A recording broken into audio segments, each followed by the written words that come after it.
Hey guys, this is your girl Paula, the queen from Queens. These are money minutes that matter. Today, I want to give you Stocks 101.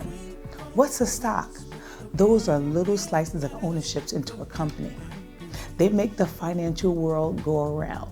In this video, I'll be your guide to the basics of stocks, helping you to understand what they are. We'll be exploring how they're traded, some of the risk of investing. So grab your notepad. Let's embark on a journey into the fundamentals of the world of the stock market. What's a stock? It's owning a piece of the financial pie of a company. Let's go with the basics of the basics. Stocks are also called shares. They represent ownership, making you a shareholder or part owner. The amount of your ownership depends upon the amount of how much you invest in this particular share or particular stocks. You can own 5 shares, 10 shares, 100 shares, 1,000 shares. That's how you get your piece of that corporate pie. Companies can choose to go public by offering their shares to sale for people like us on the common exchange. There are 2 basic types of stock: a common stock where you own as well as have voting rights, or preferred stock where you get to own but you can't vote. Let's look at some common stocks today. Meta, which is formerly Facebook, is about $325 a share. Netflix is about $485 a share. Exxon is about $100 a share. How stocks are traded is like a dance floor. So imagine the stock market is a dynamic marketplace or a dance floor where buyers and sellers engage in transactions. Brokers play a crucial role in facilitating these transactions. They act as intermediaries between buyers and sellers. So let's just say if you want to buy, they will be there to be in a position to get the sellers to allow you to purchase their stocks. In the United States, there are 2 primary stock exchanges. There's the New York Stock Exchange and the NASDQ, or the NASDAQ. The New York Stock Exchange is located in my hometown, the iconic Wall Street in New York City.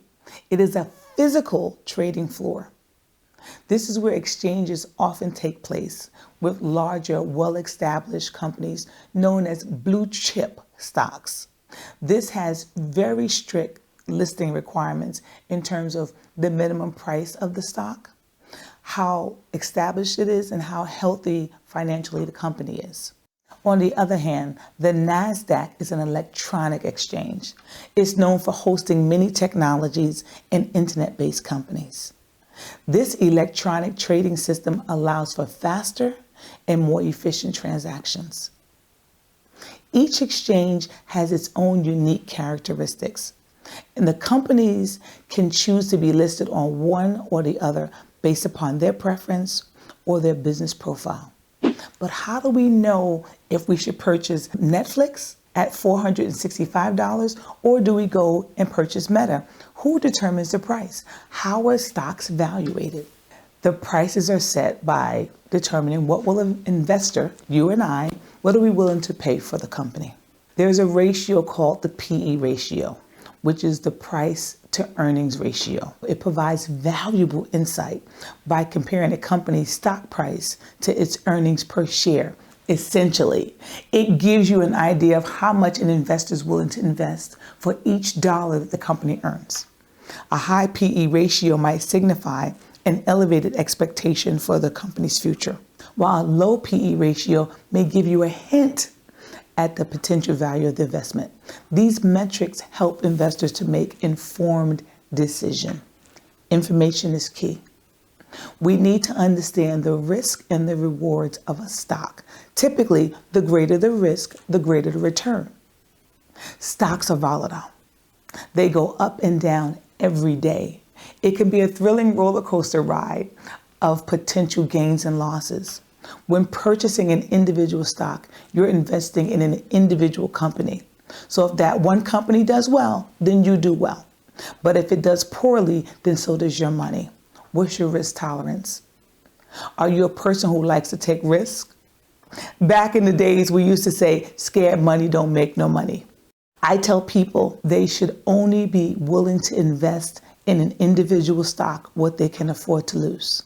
Let's say you have $1,000 that you want to invest in a stock, and this is money that you won't need anytime soon, and you have your emergency savings taken care of. You're not living on credit cards. You're not living paycheck to paycheck. Before you invest, do some research. What's the company's financial health? How do they look in their industry? That's why diversification is so important. Diversification means there's a variety. It means spreading your money out. Therefore, you don't risk all your money in one pot. So instead of putting $1,000 in one company, how about spreading that $1,000 across 4 companies by investing $250 in each company? This is a strategy for managing your inherent and uncertainties in the market. There are always risks. With a lot of internet-based companies, you can actually buy portions of a share. So just because Meta is $360 per share, you can actually take $100 and purchase a portion of a share. Imagine the stock market is an exhilarating theme park with its ups and downs. While stocks offer the potential for significant returns, they also come with risks. Knowing the importance of diversification, don't put all your eggs in one basket, and understanding what your risk tolerance is. That's being a smart investor. You have to be aware of the potential pitfalls.